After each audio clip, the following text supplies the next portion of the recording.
Anak laki-laki itu sama sekali tidak menyangka bahwa di kamarnya tiba-tiba muncul sebuah pintu aneh entah dari mana. Dan pintu itu melayang tepat di atas tempat tidurnya, tanpa ada apapun di belakangnya. Ia mencoba memutar gagang pintu, ingin membuka pintu itu. Di detik berikutnya tubuhnya langsung terjatuh ke dalam pintu. Dengan terkejut ia mendapati bahwa di balik pintu itu ada ruang lain. Sebuah lorong panjang yang gelap muncul di hadapannya. Ia berteriak lantang, bertanya apakah ada orang di dalam. Namun dari dalam lorong terdengar suara mengerikan yang membuat bulu kuduk merinding. Di detik berikutnya muncul tengkorak raksasa bermata 3. Matanya bersinar hijau dan menatap anak laki-laki itu dengan niat jahat. Pemandangan yang tiba-tiba itu membuatnya ketakutan dan gemetar. Segera setelah itu, tengkorak besar itu menerjang ke arahnya. Anak laki-laki itu langsung menjerit dan lari secepat mungkin. Dalam keadaan genting, ia berhasil keluar dari pintu dan buru-buru menutupnya. Sambil berteriak keras, "Maaf, saya mengganggu. Semoga hari Anda menyenangkan. Sampai jumpa." Lalu, pintu aneh itu tiba-tiba menghilang di depan matanya. Saat itu juga, terdengar suara dalam pikirannya. "Selamat, manusia. Kau telah membangkitkan kemampuan untuk menghubungkan dunia. Akhirnya aku berhasil menemukanmu." Suara yang tiba-tiba muncul membuat anak laki-laki itu kebingungan. Ia melihat ke sekeliling tapi tidak menemukan siapapun yang berbicara. Lalu suara itu kembali terdengar. "Jangan panik, aku terjebak di dunia lain. Sekarang aku berbicara denganmu lewat pikiran. Waktu komunikasi antar dunia terbatas. Kalau tak ingin mati, ikuti instruksiku. Pertama, buka tasmu, dan temukan patung aneh di dalamnya." Anak laki-laki itu mengikuti suara dan membuka ranselnya. Benar saja, ia menemukan sebuah patung di dalamnya. Kemudian suara itu berkata padanya, "Itu adalah patung kutukan Raja Iblis jatuh. Seseorang dengan sengaja menaruhnya di dekatmu, untuk mengutuk dan membunuhmu, lalu merampas jiwamu. Namun anehnya kau tetap hidup." Mendengar kata-kata ini, kenangan tiba-tiba membanjiri pikiran anak itu. Ternyata dia bukan pemilik asli tubuh ini. Tubuh ini milik seorang pelajar SMP bernama Sen Ye. Dan jiwa Sen Ye telah lama dibunuh oleh kutukan dari patung itu. Pada saat itu aku meninggal karena lembur. Jiwaku menyeberang dari planet biru, dan mengambil alih tubuh Sen Ye secara mulus. Suara itu melanjutkan, "Manusia, begitu kutukan gagal membunuhmu, kutukan itu akan memberimu kekuatan besar, yang telah dikumpulkan dari jiwa-jiwa yang dirampas selama jutaan tahun. Sekarang panggil kembali pintu itu." Begitu suara itu selesai, patung aneh itu hancur menjadi serpihan di depan mata Sen Ye. Lalu pintu itu muncul kembali di hadapan Sen Ye. "Mulai sekarang, pintu ini menjadi milikmu. Dan inilah kekuatanmu untuk menghubungkan dunia." Lalu muncul sebuah label abu-abu di udara. Suara itu terdengar lagi. "Karena sikap sopanmu saat memasuki pintu sebelumnya, kau mendapatkan label evaluasi, orang sopan. Saat label ini dipasang, kau akan mendapatkan efek sebagai berikut.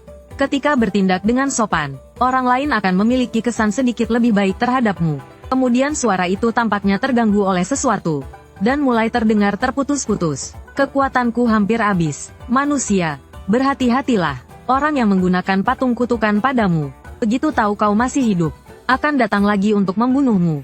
Sen Ye berteriak dan bertanya, "Tunggu dulu, siapa sebenarnya kau ini? Kenapa kau memberitahuku semua ini?" "Karena aku membutuhkanmu. Dunia yang kau masuki hari ini disebut dunia mimpi datar. Dan itu juga dunia yang menjebakku. Teruslah menjadi lebih kuat, lalu pergilah ke kedalaman dunia mimpi palsu untuk menyelamatkanku. Saat itu tiba, aku pasti akan membalas jasamu dengan baik. Sebelumnya, jangan sampai kau mati." Lalu suara itu pun menghilang. Sen Ye menyadari bahwa situasi yang ia hadapi sekarang sangat serius. Baru saja ia menyeberang ke dunia ini, sudah ada yang ingin membunuhnya. Namun di dalam ingatan pemilik tubuh sebelumnya, tidak ada musuh. Ia tidak tahu siapa yang ingin membunuhnya. Sekarang ia tidak punya cara untuk melindungi diri. Satu-satunya pilihan adalah masuk kembali ke dalam pintu dan mencoba memperoleh label baru. Lalu ia memutar gagang pintu dengan penuh tekad. Meski di dalam ada tengkorak besar yang menakutkan, saat ini ia hanya bisa nekat. Ia memutuskan untuk mencoba berkomunikasi dengan tengkorak itu. Komunikasi adalah fondasi umat manusia. Tengkorak adalah orang mati. Orang mati juga tetap manusia, bukan? Siapa tahu efek dari label orang sopan bisa membuat tengkorak itu menjadi sekutunya, membantunya melawan pembunuh misterius yang mengejarnya. Namun begitu ia melihat tengkorak itu lagi, rasa takut tetap saja menguasai hatinya. Sen Ye berusaha tetap tenang sebisa mungkin. Dengan sopan ia menyapa tengkorak besar itu. "Halo, namaku Sen Ye." Karena efek dari label orang sopan, tengkorak itu terlihat agak tercengang. Shen Ye melanjutkan, maaf sebelumnya sudah mengganggu waktu makanmu. Sebenarnya aku ingin berteman denganmu. Namun sebelum ia sempat menyelesaikan kalimatnya, tengkorak itu langsung mengulurkan cakar tulangnya ke arahnya. Shen Ye dengan susah payah menghindari serangan itu, lalu buru-buru mundur keluar dari pintu. Di detik berikutnya, tengkorak itu menghancurkan pintunya dengan satu tamparan. Shen Ye langsung terlempar ke tempat tidur karena kekuatannya. Ia menghela napas lega, begitu pintu dihancurkan, pintunya akan langsung lenyap. Label abu-abu itu ternyata memang sampah. Lalu label apa yang akan ia dapatkan kali ini? Namun di detik berikutnya terdengar pengumuman. Label evaluasi hanya bisa diperoleh sekali per hari. Kesempatan hari ini sudah habis. Silakan berusaha kembali besok. Namun Shen Ye tidak berniat menyerah begitu saja. Ia kembali memanggil pintu itu. Karena pembunuh bisa datang kapan saja. Ia tidak punya banyak waktu untuk disia-siakan. Setelah membuka pintu, Shen Ye menampilkan senyuman sekelas salesman top. Dengan sopan ia menyapa, maaf telah mengganggu, aku datang lagi gelombang. Namun sebelum ia sempat bicara lebih jauh, pintu langsung digigit hancur oleh tengkorak besar. Tak disangka, Shen Ye langsung tersenyum dan masuk lewat pintu di samping. Lalu berkata pada tengkorak, kau tidak akan bisa memakanku. Aku bisa bebas melintasi dua dunia. Kita hanya bisa berkomunikasi. Tapi tengkorak besar itu tidak terkesan, dan kembali menghancurkan pintunya. Hei! Maukah kau mendengarkan pendapatku? Itu membuat tengkorak besar jadi agak terdiam. Lalu ia mengabaikan Shen Ye, dan langsung berbalik pergi. Shen Ye langsung panik. Jangan pergi dulu. Dari tadi aku memperhatikan kau terluka. Saat kau memakan seseorang, bagian tubuh yang patah perlahan tumbuh kembali. Perkataan Shen Ye langsung menarik perhatian tengkorak. Meski aku tidak bisa membiarkanmu memakanku, tapi di duniaku ada banyak hal yang bisa kau makan, yang bagus untuk tulang-tulangmu. Kalau kita menjadi teman, aku bisa membantumu memulihkan tubuhmu. Bagaimana menurutmu tentang tawaranku? Shen Ye menatap tengkorak dengan penuh harapan. Namun detik berikutnya wajahnya langsung berubah. Ia melihat bola cahaya ungu muncul di cakar tulang tengkorak. Shen Ye langsung mundur ke balik pintu. Sial, tetap tidak berhasil ya. Sepertinya aku harus mencari cara lain. Saat itu juga, sebuah kontrak muncul di hadapannya. Shen Ye langsung menghela napas lega. Ternyata ini kontrak. Sepertinya aku berhasil. Selamat. Kau telah menerima sebuah kontrak. Ditandatangani oleh sang ibu tulang kegelapan. Raja Iblis pemakan jiwa. Penguasa dunia bawah yang kalah. Mictlantecuhtli. Petugas penyimpan medan perang tim tempur kelima dari pasukan bawahannya. Shen Ye langsung merasa tak habis pikir. Awalnya kelihatan keren banget. Ternyata cuma pejabat kecil macam kacang hijau. Kupikir aku bertemu orang penting di awal cerita. Isi kontraknya adalah pertukaran yang setara. Aku ingat 7.000 tahun yang lalu, manusia menggunakan bakat mereka dalam budaya, seni, dan teknologi, untuk membunyikan 12 dentuman dari lonceng takdir yang abadi. Bahkan para dewa pun terpana oleh pemandangan itu. Manusia, aku harap kau bisa membantuku memulihkan kekuatanku. Aku tidak pernah menandatangani kontrak selain dengan para dewa. Jadi lebih baik kau pahami nilai kontrak ini. Ini adalah kontrak yang adil. Jika salah satu pihak tidak puas, kontrak bisa dibatalkan kapan saja. Tanda tangani namamu di baris berikutnya, maka kontrak ini akan berlaku. Shen Ye langsung menandatangani namanya tanpa ragu, dan di bawah tanda tangannya langsung muncul deskripsi tentang dirinya. Manusia yang berhasil mengalahkan kutukan Raja Iblis jatuh, penjaga gerbang antara mimpi buruk dan kenyataan, satu-satunya pengendali ruang antar dua dunia. Shen Ye merasa malu saat membaca deskripsi tentang dirinya. Ternyata aku sehebat ini, ya. Begitu ia menyelesaikan tanda tangan, kontrak pun resmi berlaku. Nasib Shen Ye dan tengkorak besar itu, mulai saat ini akan saling terikat erat. Ia berhasil mendapatkan sebuah pintu yang bisa menembus ke banyak dunia, dan di balik pintu itu bersembunyi tengkorak besar yang mengerikan. Namun ia berhasil membujuk tengkorak itu, hanya dengan sebotol kalsium murah, dan berhasil membuat kontrak dengannya, asalkan ia bisa membantu tengkorak itu memulihkan diri. Sebagai balasan, ia akan menerima imbalan yang setimpal. Tantangan terbesar Shen Ye saat ini adalah ancaman pembunuhan dari musuh misterius. Ia tidak ingin baru saja menyeberang ke dunia ini, sudah langsung mati konyol. Bagaimanapun, roh pemilik tubuh sebelumnya dibunuh oleh kutukan yang berasal dari patung misterius. Hari berikutnya pun tiba, Shen Ye keluar dari rumah sakit dan kembali ke rumah. Ayah dan ibunya sangat peduli dengan kesehatannya. Mereka membelikannya banyak suplemen, terutama kalsium yang ia minta secara khusus. Perhatian dari orang tuanya membuat Shen Ye, yang di kehidupan sebelumnya adalah yatim piatu, sangat tersentuh. Saat itu juga, bel rumah berbunyi. Ternyata ada dua polisi yang datang. Mereka bertanggung jawab atas kasus Sen Ye. Setelah mendengar penjelasannya, polisi yang gemuk pun menyampaikan permintaan maaf dengan canggung. Karena setiap tahun memang sering terjadi insiden acak seperti ini. Mereka juga tidak bisa berbuat banyak. Kalau kena, ya cuma bisa pasrah sial. Sungguh beruntung Sen bisa selamat dan pulih kembali. Mendengar hal itu, Sen Ye hanya terdiam. Hanya dia yang tahu bahwa Sen Ye yang asli sebenarnya telah mati karena dikutuk dan dibunuh oleh monster yang dipanggil melalui patung. Ia pun memasang ekspresi sedih dan berkata, kalau ada orang lain mengalami hal seperti ini, apakah mereka hanya bisa pasrah? Perkataan Sen Ye membuat kedua polisi terdiam. Setelah 2 detik setengah, polisi tampan itu perlahan berkata, Sen, aku tahu kau sedang emosi, tapi aku ingin memberitahumu sesuatu. Atasan sudah menyetujui bahwa rumah sakit Sing akan segera ditutup. Tidak akan ada lagi yang diizinkan masuk ke sana. Tenang saja, tidak akan ada korban baru. Sen Ye lalu memperhatikan polisi tampan itu. Wah, lencana polisi di dadanya punya 3 bintang. Masih muda tapi sudah jadi kepala polisi. Namun ia tetap dengan khawatir berkata, terima kasih telah memberitahuku. Aku hanya takut kalau ada orang yang sengaja ingin mencelakakanku. Polisi tampan itu segera menjawab, kau hanyalah seorang siswa SMP. Lingkungan sosialmu sangat sederhana. Kami tidak menemukan siapapun yang ingin mencelakakanmu. Sampai di sini saja penjelasannya. Kami harus kembali bekerja. Mohon maaf. Lalu kedua polisi itu pun berbalik dan pergi. Melihat punggung mereka yang menjauh, Sen Ye tenggelam dalam pikirannya. Tampaknya insiden patung kutukan Raja Iblis jatuh memiliki tingkat ancaman tinggi. Bahkan polisi pun enggan menangani dan ingin menjauh. Tapi siapa sebenarnya yang menggunakan benda sekuat itu untuk menyerang anak SMP? Tak disangka 2,5 menit kemudian, polisi tampan itu kembali lagi dan memberikan kartu namanya kepada Sen Ye. Sebelum pergi, ia berkata, jika terjadi sesuatu yang aneh, kau bisa langsung menghubungiku. Lewat kartu nama itu, Sen Ye pun tahu nama polisi tampan itu. Kapten Polisi Luo Feichuan. Dan dalam hati ia berpikir, apakah aku bisa mempercayai Luo Feichuan? Atau mungkin dia bisa membantuku? Kelihatannya dia tidak sepenuhnya mengikuti perintah atasan. Tapi kalau bahkan pemerintah tidak bisa mengatasi ini, apa yang bisa dilakukan seorang kapten kecil? Apalagi kenyataan bahwa aku masih hidup sudah diketahui publik. Sang pembunuh pasti tidak akan berhenti begitu saja. Bahkan bisa jadi akan membahayakan keluargaku juga. Memikirkan itu, Sen Ye langsung berdiri. Ia sadar tak bisa hanya duduk menunggu maut. Lalu ia memanggil pintu misterius itu. Karena ia tahu saat ini yang bisa membantunya hanya ada di dalam gerbang 1000 dunia. Begitu pintu terbuka, Sen Ye langsung menampilkan senyum salesman kelas atas. Sambil membawa sekantong suplemen kalsium. Tengkorak besar, kau di sana. Detik berikutnya tengkorak besar muncul terbalik di depannya. Karena kontrak sudah ditandatangani, Sen Ye tak merasa takut lagi. Ia berkata, ini kalsium untuk memulihkan kondisimu. Aku bawa ini untukmu. Namun tengkorak besar malah menunjuk ke kantong celana Sen Ye. Melihat itu, Sen Ye segera mengeluarkan obat penguat dari sakunya.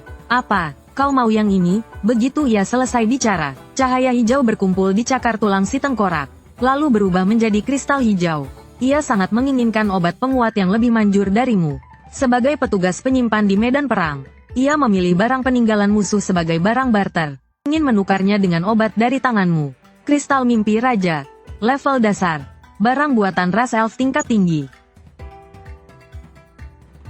Sen Ye sangat gembira. Kristal yang bisa langsung memberimu kemampuan dan pengetahuan. Itulah yang paling ia butuhkan saat ini. Tanpa ragu ia langsung menghancurkan kristal itu. Detik berikutnya, kristal itu berubah jadi serpihan dan menyatu ke tubuhnya.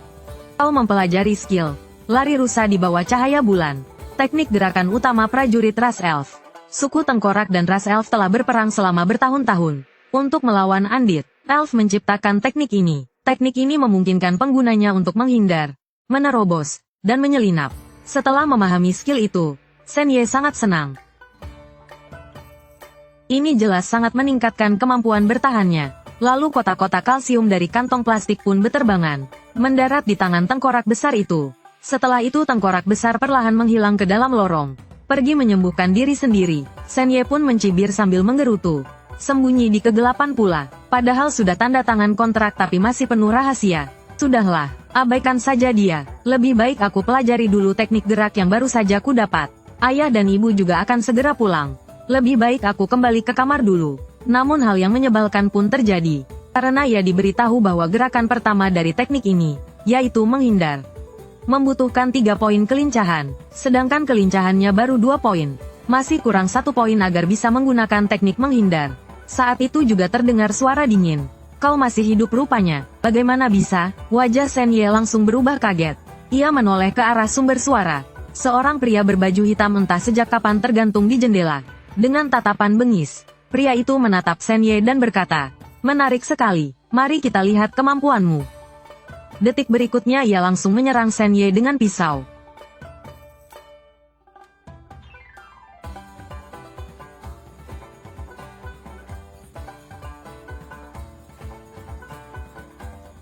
Dalam hati Shen Ye tahu ini tidak baik. Ia tak menyangka sang pembunuh datang secepat ini. Shen Ye buru-buru mengaktifkan label orang sopan. Dengan senyum di wajah ia berkata, "Selamat siang, Tuan. Ada yang bisa saya bantu?" Lalu sebuah kotak notifikasi muncul. Skill dan perlengkapan di dunia mimpi buruk memiliki level. Dari rendah ke tinggi, abu-abu rusak, putih biasa, hijau bagus, biru unggul, ungu langka. Semakin tinggi levelnya, semakin kuat efeknya. Label orang sopan milik Anda adalah tingkat abu-abu rusak. Shen Ye baru tahu bahwa label miliknya adalah yang paling rendah. Pantas saja kadang berfungsi kadang tidak. Dan sekarang ia bahkan belum bisa memakai teknik rusa cahaya bulan. Shen Ye merasa panik. Ini benar-benar bisa jadi akhir baginya. Detik berikutnya kotak notifikasi muncul lagi. Tips penting, melahap label bisa mendapatkan poin atribut. Semakin tinggi level label, semakin banyak poin yang diperoleh. Shen Ye langsung memilih untuk melahap label orang sopan. Berhasil dilahap, mendapat 1 poin atribut. Shen Ye segera menambah poin itu ke kelincahan. Kelincahan naik dari 2 poin menjadi 3 poin. Gerakan pertama rusa cahaya bulan sekarang bisa digunakan. Shen Ye segera melompat dengan kekuatan penuh, dan langsung muncul di belakang pembunuh. Lalu ia membuka pintu dan berlari masuk. Sang pembunuh pun tanpa ragu, langsung menerobos pintu dan mengejarnya. Namun pemandangan di depan membuatnya bingung. Astaga, kenapa ada lorong sedalam ini? Sementara itu Shen Ye muncul di belakang si pembunuh. Sambil tersenyum berkata, "Sampai jumpa, Tuan Pembunuh. Semoga kau bersenang-senang." Lalu langsung menutup gerbang 1000 dunia. Sang pembunuh sudah terlambat untuk mengejar. Tengkorak besar langsung menggigit leher sang pembunuh, dan membunuhnya seketika. Lalu terdengar suara, krek-krek, mengunyah dari dalam lorong. Tak lama kemudian, sang pembunuh pun sepenuhnya dicerna, dan tulang patah di lengan tengkorak itu mulai tumbuh kembali. Shen Ye yang baru saja lolos dari bahaya, terengah-engah dengan napas berat. Itu benar-benar berbahaya, kemungkinan besar akan ada pembunuh lain yang datang. Saat baru saja berpikir begitu, kontraknya muncul di depannya. Lalu sistem memberikan notifikasi, pengorbanan makhluk hidupmu membuat pihak lain sangat puas. Sesuai prinsip pertukaran setara, pihak lain memberikan barang sebagai gantinya, dan diakui oleh kontrak. Anak laki-laki itu tak pernah menyangka, benar-benar tidak menyangka, bahwa ia bisa mendapatkan sebuah gerbang yang menembus banyak dunia, dan hanya dengan kalsium murahan, berhasil membuat kontrak dengan tengkorak besar mengerikan di dalamnya. Bahkan memanfaatkan gerbang 1000 dunia, untuk menjebak pembunuh yang ingin membunuhnya, dan mempersembahkannya sebagai korban. Berdasarkan prinsip pertukaran setara dalam kontrak, ia menerima 2 peralatan hijau dari tengkorak besar. Mahkota bayangan pucat, peralatan hijau, tingkat unggul, mengandung sihir bayangan tingkat tinggi dari abis gelap. Siapapun yang memakainya, akan menyatu dengan sihir bulan dari kaum elf. Dibuat secara hati-hati oleh Andit. Lencana tempur perak. Hanya dengan mengenakannya, kau dapat melintasi wilayah bangsa elf secara sah. Shen Ye sangat senang mendengarnya. Ia tak sabar ingin mencoba mahkota itu. Dan detik berikutnya, Shen Ye berubah menjadi pria elf yang bahkan lebih cantik dari Dilraba. Shen Ye memandang dirinya di layar ponsel dengan tidak percaya. "Wah gila, bro, siapa kau ini? Aduh wangi banget." Bukan, maksudku, keren banget. Lalu ia punya satu ide gila. Begitu besok kemampuan label bisa diperbarui, ia akan masuk ke wilayah elf dan menjarah habis-habisan. Saat itu juga, terdengar suara ketukan di pintu. Hal ini membuat jantung Shen Ye berdegup kencang. Siapa yang mengetuk pintu? Jangan-jangan pembunuh lagi? Detik berikutnya terdengar suara dari luar. "Bro Ye, kau di rumah nggak? Syukurlah kau baik-baik saja. Aku ini Chen Haoyu." Mendengar itu, Shen Ye membatalkan penyamarannya dan menuju pintu. Chen Haoyu adalah sahabat dekat pemilik tubuh sebelumnya. Hari itu Shen Ye ke rumah sakit untuk menjenguknya. Begitu pintu dibuka, Chen Haoyu langsung memeluk Shen Ye sambil menangis dan berkata, "Bro Ye, aku sangat khawatir padamu. Maafkan aku, ini semua salahku, sampai kau hampir kehilangan nyawa." Saat itu ibu Shen Ye pulang.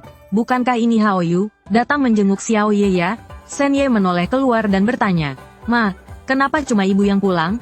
Di mana ayah? Ayahmu pergi menemui kakekmu, untuk lihat apakah bisa dapatkan beberapa obat penguat." Mendengar kata obat penguat, Chen Haoyu langsung terkejut. Obat penguat itu sangat langka. Orang kaya pun belum tentu bisa mendapatkannya. "Bro Ye, keluargamu benar-benar luar biasa."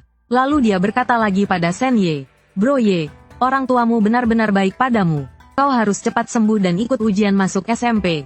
Mendengarnya, Shen Ye pun teringat sesuatu. Pemilik tubuh ini adalah siswa SMP, dan sekarang sedang menghadapi ujian penting masuk SMA. Tapi karena kutukan, Shen Ye melewatkan ujian pertama saat di rumah sakit. Mendengar itu, Chen Haoyu kembali merasa bersalah. Dengan nilai Bro Ye yang selalu peringkat 1, pasti bisa masuk sekolah unggulan.